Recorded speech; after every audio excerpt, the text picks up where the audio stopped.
Okay, so I want to do another little demonstration showing the Vipersharp, and my knife's already sharp, so I'm going to do the boss a favor and cut up all his garbage and help him get rid of the garbage. So we're going to cut through all this.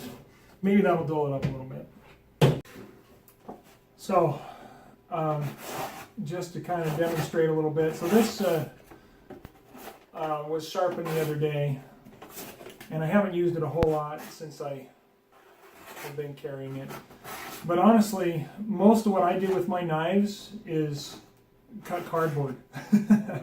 This is very realistic to what I generally do with my knives. So we'll save this one just as my paper sample, and we'll get to cutting all this stuff up just to see if we can dull it a bit.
All right, well, I think for the most part, all I demonstrated here is that this knife is going to take a lot of abuse. It's not really sharp, or I mean, it's not really dull yet, but it isn't shaving hair sharp. So maybe we can sharpen it up for that. Now, I keep forgetting when I bring my sharpener to work that it really should be screwed down, and my base that is screwed down is at home on my block of wood. And so in here I'm not properly demonstrating. So just keep that in mind. If you're using the Vipersharp, you need to have that. You know, I've seen some people tape it down. Sure, you could tape it down with some good tape. You can clamp it, preferably with a good solid C-clamp that's really going to hold on to it. But ultimately, you really ought to have this secured to a workbench with screws or bolts. So keep that in mind here. Let's make sure I'm showing you. Looks like we're looking at it right. So, all right. So let's make sure I've got all the parts I need here. I've got a few extra pieces and kits here, and it looks like, there we go. I would recommend that you keep these Allen wrenches in a little baggie, in the bag that comes with things, because otherwise you might lose it. I just found the tiny one underneath the foam in my case. So if you keep that in there, then you're sure to know where it is when you need it. So that locking ring feature has been something that has been very helpful and really works well, I think, with this system, and I think it's important. So when you get your system initially, this will come in a bag like that, and it will not be screwed down. So you want to make sure that you screw that all the way down and screw it until you can't go anymore, and then back it off a little bit, and that's where you want to use that. That's where the angles are set up for. So that way you've still got movement side to side like you need for a knife. you're not going to be tight like if we moved it all the way over. We're too tight to get movement side to side. We want just enough ability to move that around side to side. And then secure your knife in. So that'll need to be put in. I think the rest of it is pretty much put together other than this little lock ring that goes on there. When you put your knife in the clamp attachment, you want a straight line between the heel of the blade and the tip of the blade. You want a straight line there that basically correlates perpendicular with that clamp. So if you've got your straight line going like that, then see, we want our clamp to line up right about there. And what that's going to do for you is give you the most uniform edge. You're going to have the angle that you want on that edge all the way along the blade. And so that'll be important to get a good consistent edge from one end of the blade to the other. So clamp that in there good. I have not had a problem sharpening this knife, the Fire Spark by CRKT, even where it doesn't have a flat on it. It hasn't been a problem for me with those rubber grips holding on to that. That does feel a little more loose than some of the other knives that I put on there. I've switched my EDC. This one I like because it holds an edge pretty good. I saw a real good review that I put up on my channel with this one, and I actually haven't resharpened this yet, so it still has the factory edge. So I may show you sharpening that soon, but this is my one of my new favorites, this little Kershaw, which I'm going to be doing a giveaway on my Facebook page for one of those pretty soon here. So we've got that clamped in. Now we want to set this, set the stone at a point where that lock ring will allow you to use basically the whole stone, so we're getting right to the edge of the stone, but not let it drop off the edge of the knife. And so we're going to lock that right there. So that way I'm not able to drop down in front of the knife blade and come back and cause damage, but I am in a position to keep my angle where I want it to be consistently. Okay. Then we want to set the angle on the back. So these angle markers will give you an idea of the angle, and let's show you that with the little angle finder here. So we'll zero that out with the level that I'm on, and so here we sit at about 20 degrees, which is generally where I sharpen my knives. So and that with this particular knife set out there, we're looking at the fourth angle down. So each angle is a degree different. So if we move up one,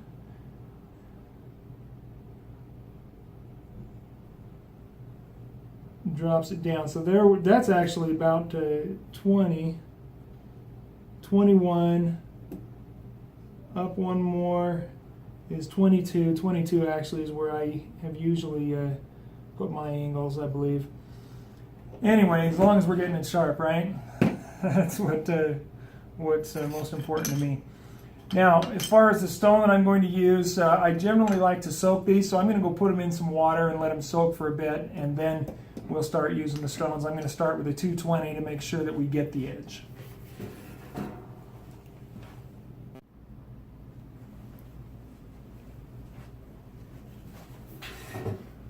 Alright, so we've had them soaking long enough. You hook your stone on the hook side there, and then just snap it back on this side. And again, this should be secured. I don't think my boss would appreciate me screwing that into the table, so we're not going to do that here.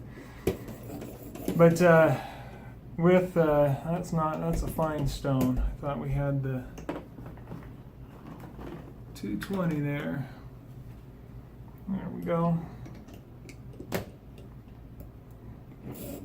Yeah. All right. So the 220 is going to be our aggressive stone, and we'll give you that initial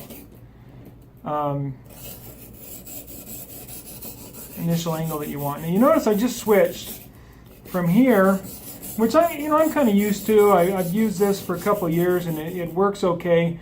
But some people will find that you'll get a tendency to wobble like that with your hand up in here. So it might be more convenient to just grab it from the back here. You do have a little better control holding it from the back end or over here.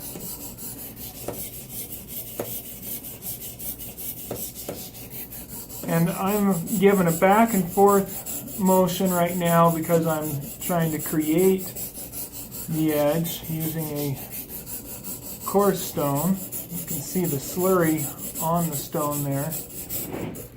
Hopefully you can see that well. And I'm going to have to come back and refine this edge. And ultimately, I need to just give it several strokes like this, all in the same direction. I actually like the control the handle gives me up there. In a year or so, maybe I'll come up with a different handle design that might give that lower control. Switch it over to the other side, and then same kind of thing.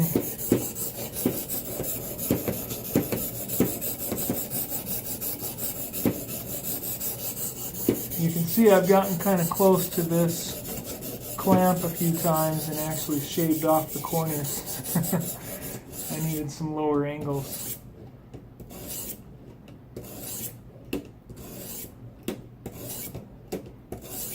So the 220 alone is going to give you a pretty good working edge.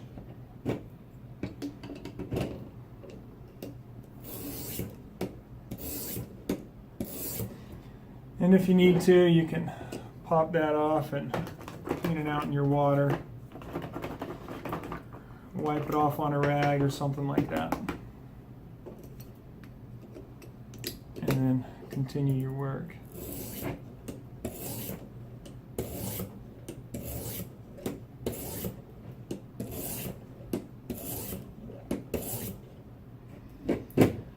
And I'm going to go find a piece of paper that I can cut and see if we've got that where we want it.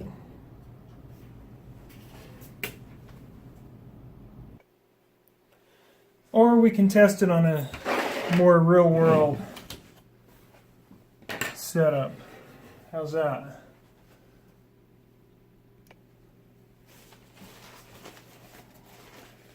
So I'll generally test my edge a little bit like this and just see if I'm cutting where I need to be.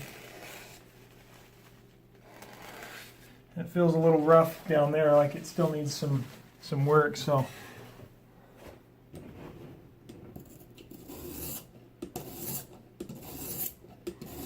And we may need to refine it.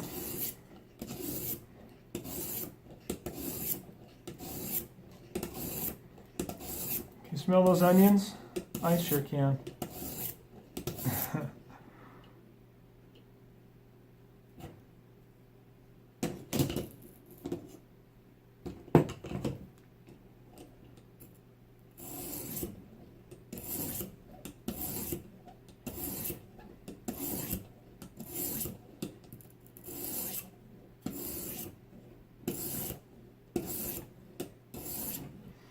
All right, and then we can move up to like a 600 grit, or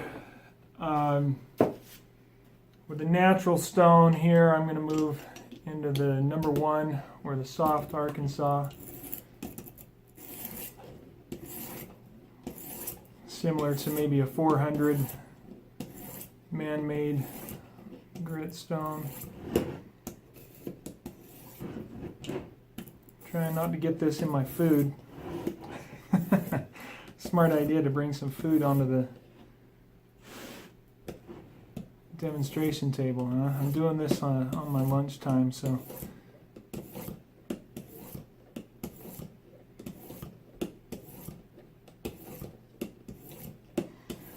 Not my normal lunch, but felt like it today.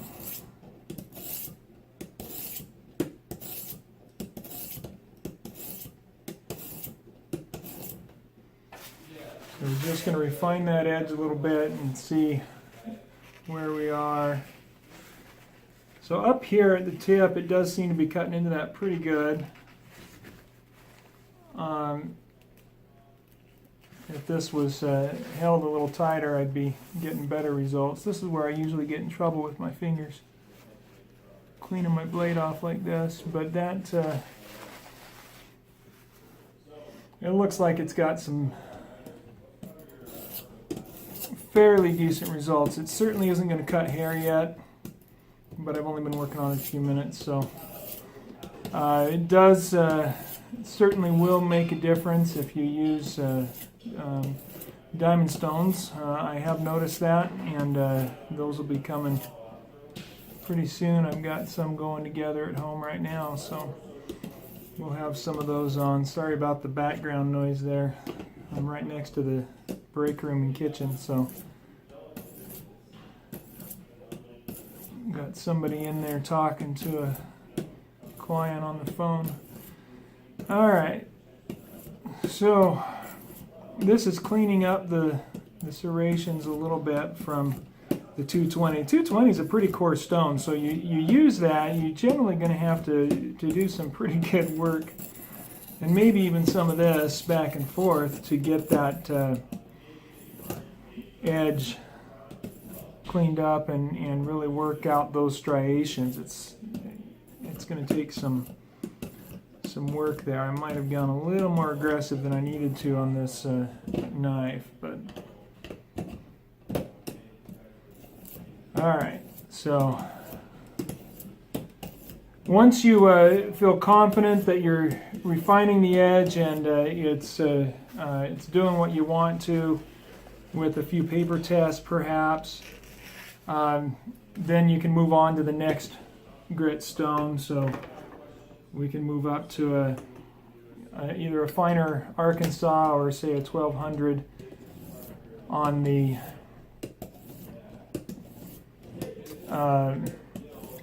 ceramic stones, which is what I just moved to, is a 1200. Notice the strokes on this. I'm starting at the back, top of the stone, the back of the blade, or the heel of the blade. As I move forward, I'm coming to the base of the stone and the top of the blade. And so we're moving in this direction and this direction at the same time. If you move just this way, that's where you're going to end up with the problems of a wire edge that you don't want to have. So you need to make sure that you're giving this forward movement when you're doing your sharpening so you get the best edge and you don't end up with a weak edge. And then you're going to just finish off and make it as as polished as you want. Some of you guys really like a polished edge, and for that you might work with the black Arkansas stone and really polish that edge up a lot. The natural stones, the Arkansas stones, will have a little bit of a different form to them. They're not cut out of, or they're not taken out of a mold. They're cut and lapped by hand, and so if they are thicker than these stones, then when you switch to that stone, you might want to bring your level over again and make sure that you're on the same angle that you want to be to continue and complete that sharpening. So I'm going to give this the old stake test, and we'll see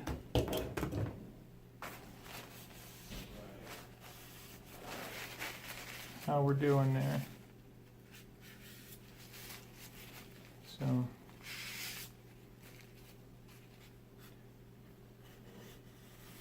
I'm not feeling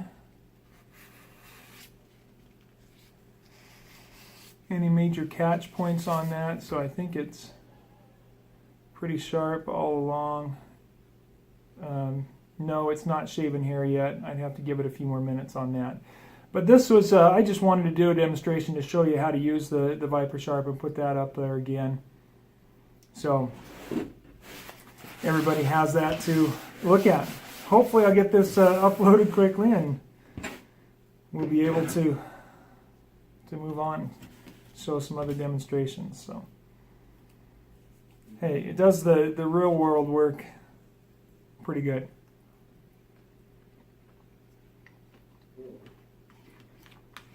Until next time, this is Mike, Vipersharp.